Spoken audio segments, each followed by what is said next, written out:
Hello, kindergarten, we're back. Let's read where Sparky is going and what he's up to in chapter 8. Here we go. He left off and he heard some people crying. So here is where we are. Chapter 8. Oh no, Lena tells me. I won't. I can't. Lena, you have to rescue them. I insist. It's your job. The two legs are still whimpering. One of them has water dripping from her eyes. She's sitting on a log holding one of her paws. You can do this, I tell Lena. You can get them back to the lodge. Lena shakes her head. I can't, she tells me, but I won't let her give up. Not now. Snow has started to fall from the sky, and not just a little. There's a lot and lots of snow coming down. It's really making it hard to see. If we don't move now, we may never find our way back. Come on, Lena, I say. You have to find the lodge. I'll help you. How, Lena asks. Well, that's a good question. I look around. Suddenly, I spy a brown house with smoke coming out of the top. I've seen a house like that before when I was whizzing down the hill that led to the lodge. The lodge is at the bottom of the hill, right? I ask Lena. She nods. Then we have to go down, I say. Come on. Lena and I start to walk downhill, but I realize the two legs aren't following us. The one holding her paw doesn't even stand up. I don't think she can.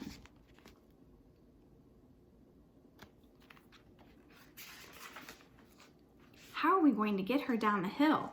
Thinkity, think. I look around, and that's when I see one of those long, wooden, fast sliding toys.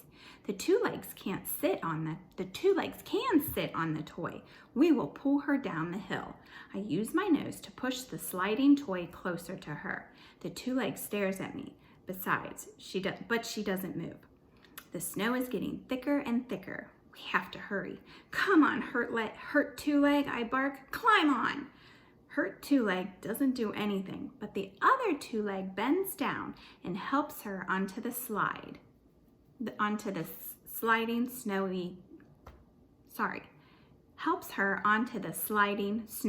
toy. Okay, I'll tell Lena.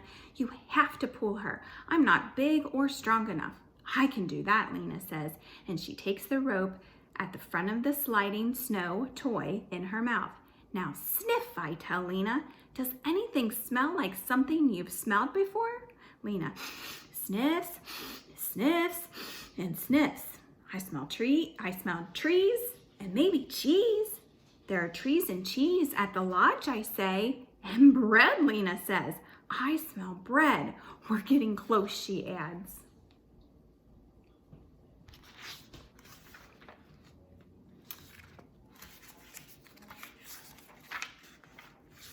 Starts to pull the hurt two leg through the snow. The other two leg follows close behind her. The snow is really coming down now. We are the only ones on the mountains. There are no two legs or dogs anywhere. Already the snow is covering up some of the smells on the mountain, and soon we won't be able to see. Hurry, Lena, hurry, I bark. Look, I know that snowman with the carrot for the nose, Lena says, pointing at the group of two legs with no legs. I've seen it before. A carrot, yummy, yum, yum. I love carrots, but there's no time to stop now. I have to follow Lena and get these two legs to safety. Lena sounds like she knows where she's going now. At least I hope she does. Whoosh, whoosh, whoosh. The wind is blowing ever harder now. Snow is flying into my eyes and my ears. It's cold and wet out here, but we can't stop, not now. The two legs don't look so scared now. They think Lena knows where she's going. I hope they're right. Look, Lena barks excitedly. That's where I met you. Oh, I'm excited too. Through the trees, I see a round, snowy two leg with no legs. I know that my magic bone is buried right near him, and the lodge isn't far from there either. Just a trail of yellow snow and some paw print pathways. Lena's ears perk up. I hear lots of two legs talking. I hear two legs talking too. Come on, Lena, I bark. We're near the lodge. Lena and I turn away from the tree and the snowy two leg with no legs and head to the lodge. It's impossible to see Jonas, Charlotte, and Luca's paw prints now because of the fresh snow has fallen. But I can still smell the yellow snow, so I follow the scent of yellow snow. And then I see the lodge. Lena and I have gotten the two-leg back to safety. Our job is done. Come on, Lena, I bark to her. Let's go back to the two-leg with no leg and stand by the tree. We can dig up my bone and kaboom home together. But Lena doesn't follow me. She can't. She's surrounded by two legs. They've all come running to greet Lena and the two legs who were lost in the woods. I watch as Luca, Charlotte, and Jonas run over to Lena. You rescued a two-leg? Luca asks. Sure, Lena replies. Isn't that what St. Bernards do?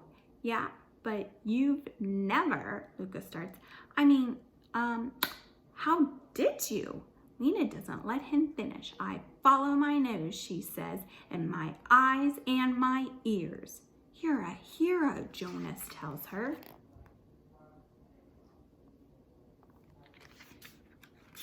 Good job, Lena. No one even knows those two legs were lost out there. Come back to the lodge and have some cheese, Lena, Charlotte says. You've earned it. Okay, Lena agrees, but before she leaves with her brothers and sister, Lena looks over and she smiles at me. Thanks, Sparky, she barks. You're a good rescue dog, I tell her. So are you, she barks back. I smile. I helped Lena lead the two legs back to the lodge, and I'm glad I did because now Lena knows what to do. I'm not sad that Lena doesn't want to come home with me anymore. It's okay. St. Bernard rescue dogs belong in Switzerland, just like I belong home with Josh. It's hard to see with all the snow flying, but I follow my own paw prints back to the two legs with no legs that stand near the sweet-smelling tree. I start digging a hole, dirt and snow flying all over the place. Then I see it. My magic bone is right where I left it. But wait, there's something else nearby. A shoe. The kind of shoe two legs wear when it's cold and snowy. I bet Josh would like a shoe. I grab the shoe and I hold it tight in my paw and chomp! I bite down on my bone. Wiggle, wiggle, shoo! I feel dizzy, like my insides are spinning all around, but my outsides are standing still. Stars are twinkling in front of my eyes even though it's daytime. All around me I smell food. Fried chicken, salmon, roast beef, but there isn't any food in sight. Kaboom! Kaboom! Kaboom! A minute later, the kabooming stops. I look around. There's my tree, my fence, my house. I'm home. I'd better hide my bone before anyone sees it. Quickly, I dig through the snow and into the hard dirt by the flower bed that has no flowers. I drop my bone in the deep hole and I bury it.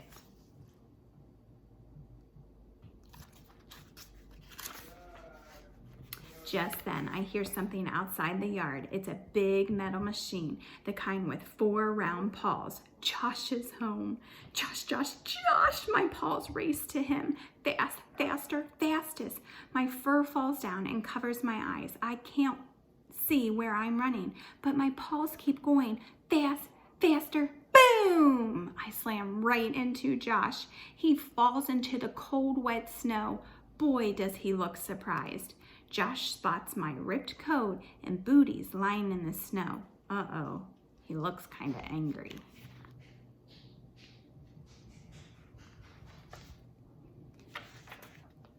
Then Josh sees the shoe I brought him. Now he looks confused. I wish I could tell Josh all about the igloos, the ice statues, the hot and cold cheeses in Zermatt, but I can't. So I just lick his cheek. Josh smiles.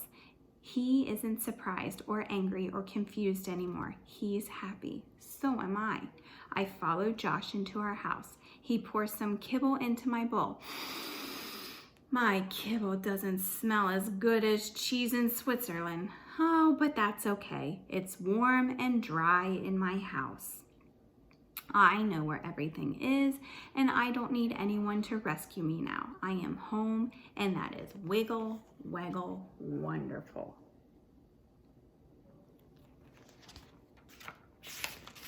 The end.